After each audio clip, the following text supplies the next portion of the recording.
What's up, Ty? What's up, brother? Oh man, so obviously they want to hear you speak more. So tell me where you want to start. First of all, I want to say, man, shout out to all my man friends, followers, man. Shout out to y'all that really know y'all boxing, and shout out to y'all bitch ass dudes in the comments, man. Any one of y'all can meet me in LA at any time, you know. But other than that, though, like I said, man, Saturday night fight was a sham. Um, I ended up watching a little bit of it. First of all, Fred, how did you feel about the fight? That's what I want to know. I'm interviewing you. How did you feel about the fight? I thought Brandon Rios did everything right, but didn't have the physical capabilities to execute the game plan. You know, I thought he did, Facts. I thought he cut the ring off exceptionally well. He got it Yeah. on the inside, but he doesn't have enough horsepower in his engine. You know, he got 38 fights under him. He's slow. You know, but if that was a let's see, if that was Maidana 3 years ago, Danny Garcia gets beat. If that's Sean Porter, I believe Sean Porter beats him. If that's uh, anybody of that caliber that has a high motor beats him on that night. You know what I'm saying? But Right. That's all. One good thing I saw Brandon Rios doing when he had Danny on the ropes. hmm Danny was trying to slide out to his left, and Rios was catching him with a right hook. hmm It seemed like it didn't even have a line off because he was just trying to be able to keep up with him. hmm And like you said, Rios has slow feet. He's not the most athletic. This is a dude who, and I'm not saying this to diss Rios. Rios said this himself after the Tim Bradley loss. Like his heart just wasn't in boxing hmm anymore. So you talking about somebody who's mentally trying to even convince himself to be at the top, and he was fighting. Of course, everybody's always gonna say he's fighting to win. Like any boxer that gets in the ring is gonna say I'm fighting to win, I'm fighting to win. But you already know whatever you do in life, there's that internal and that mental battle. Yeah. He was fighting to prove to himself that he still belonged to be there. Because once you already decide to give up on something, hmm it's not easy to just turn it back on. So what we saw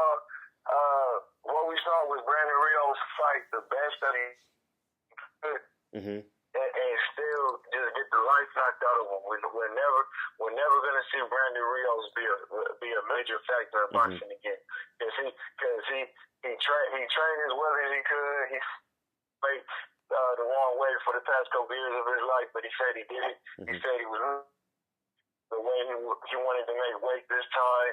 He said he was happy back with Robert Garcia. So everything was all right for him. We saw him give Danny some good rounds, but still at the end of the day, still got knocked out cold. You hmm know? So Yeah. and that's my whole point I was making to you at it's like I like Brandon Rios, but it's just like we know where Brandon Rios is, and hmm even at his best, he was more, you know. So it's like, and for the people who said I went a little overboard with Danny Garcia and all of that, I feel where some of y'all is coming from. But what I'm saying is, us as boxing fans, you know, like we're not dumb. Like we're not dumb, so it's like we don't want to be duped. This hmm fight, I don't know about you, Fred. I don't know about any of your other subscribers, but this fight did. Garcia's back. You Did know, nothing? and Did what? Say it again. You went out. Did what?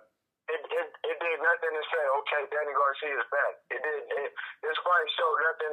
This fight it did nothing to make me say, like, I'm excited about Danny Garcia. hmm It's so funny. Like, he fought in March last year.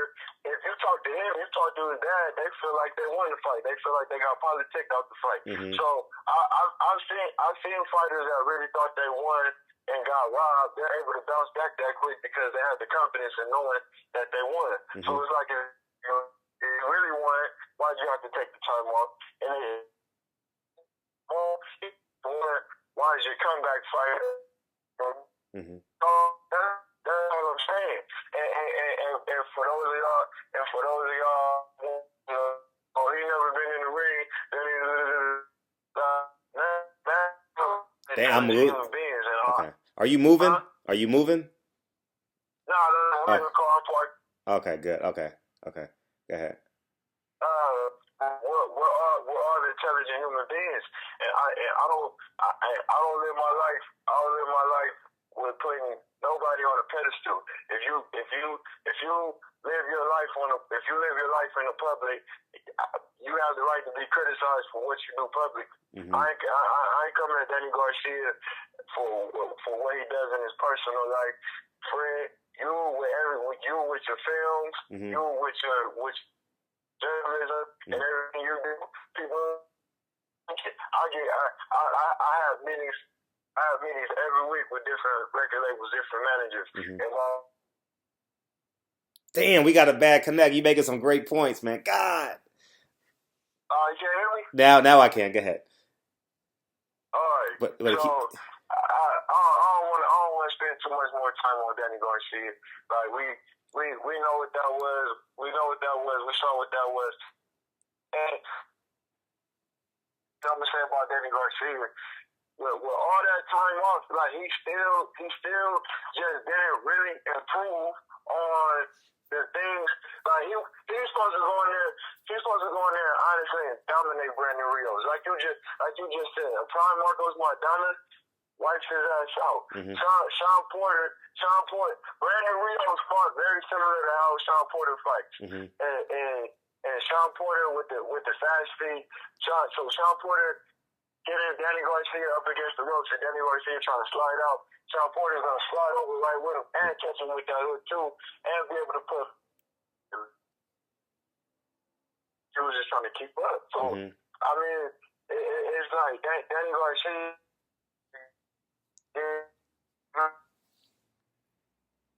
Fred, I want to touch on something, and I didn't catch it that day, but I just caught it this morning. It's kind of funny, emotional when you call Keith Thurman almost some real shit. Uh-huh. It's like, him and Carter.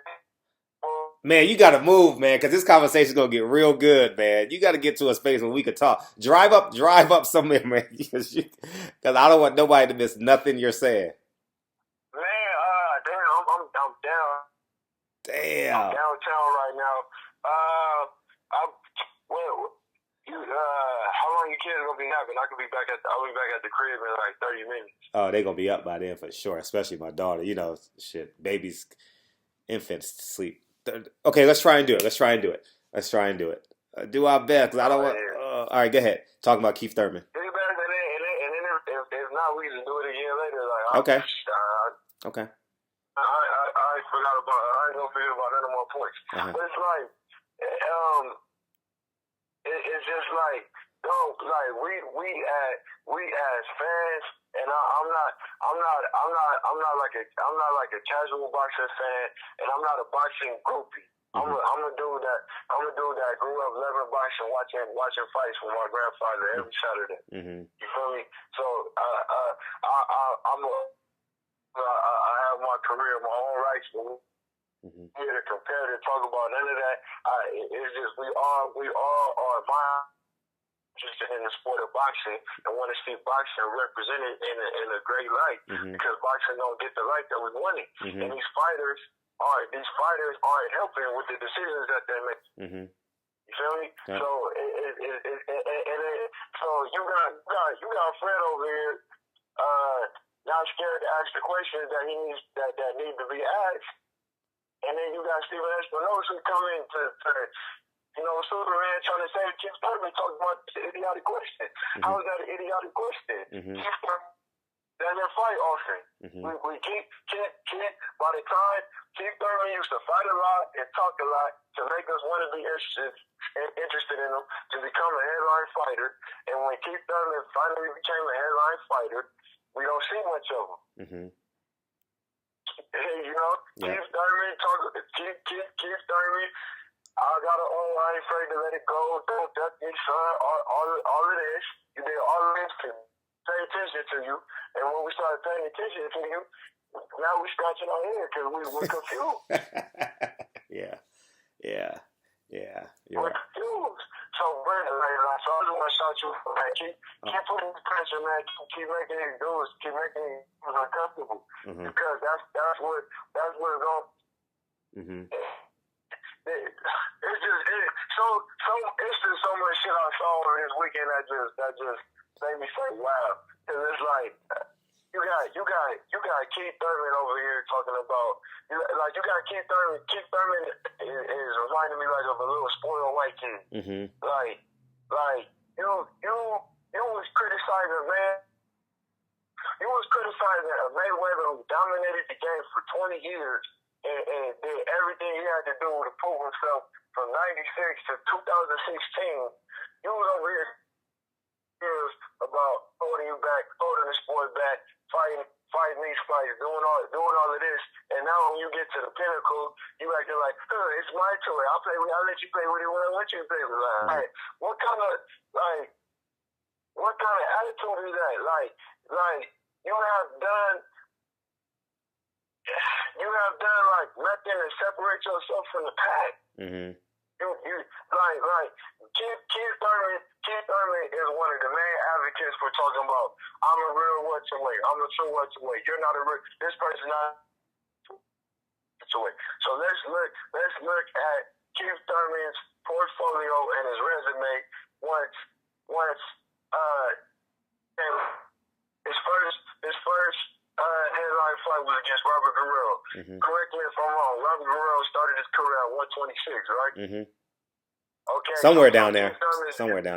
So from Keith Thurman's standpoint, that's not a real welterweight, right? Okay. Then he fought Luis Collazo. Luis Collazo was a former 140 fighter, correct? Yep. Everybody knows that. Who did Keith Thurman even beat to become the WBA super welterweight champion? Oh, wait a minute. He got elevated to it when Floyd retired. Yep. So you never even officially won that title. And I don't remember when we fought to get his WBA interim title because he was still an undercard fighter at that time. I believe he already had it when he fought Julio Diaz. So I don't remember who we beat to gain that. Could have. Okay. They'll put it in the comment section. Yeah, and then, so you never beat a welterweight champion to become the super. Your fight to unify for the WBC champion was from Danny Garcia. Fighter. So by Keith Thurman's own words, he hasn't beaten a true welterweight champion. So where's some might say Sean Porter. Yeah. No, I'm with you. Okay. You already know we gonna get this. Well, we gonna go in on that. That might be a separate video. I might have to stop this and do another one because we disagree wholeheartedly on that. But that'll be fun. Go ahead. So it's just like where is all of this coming from? Now with Sean Porter, and we're not going into Sean Porter yet, but we're just doing it for the Keith Thurman segment. Okay, Sean Porter. Okay, that is a true welterweight you beat. I feel like Keith Thurman definitely didn't dominate the fight, but I feel like there's no argument that Keith Thurman won that fight. A lot of these fighters, man, I just noticed like when they put up a good fight or when they put up a great for the win, but no, like I mean, Keith, you won that fight hands down. But Sean Porter was not a champion. Sean Porter was not a champion, and Sean Porter doesn't have a marquee victory over any true welterweights because Sean Porter's biggest win is against Adrian Broner, who started off at 130 and skipped 140 to go to 147. A prime Devin Alexander. That's a great win. Like I said, I'm gonna Okay. Sean Porter. Okay. Okay. Okay. That was a great man. Devin Alexander. Again, Devin Alexander. I'm just talking about if we keeping it at Keith Thurman. Okay. Got you. Keith Thurman is the one that's preaching true welterweight. Mm-hmm. So, true welterweight test was Kell Brook, and he came up short. Mm-hmm. You feel what I'm saying? So yep. I'm not saying that to knock Sean Porter yet. No, that's fine. Speak facts. So it's just like, so Keith Thurman, what is Hollywood mentality coming from? You can fool.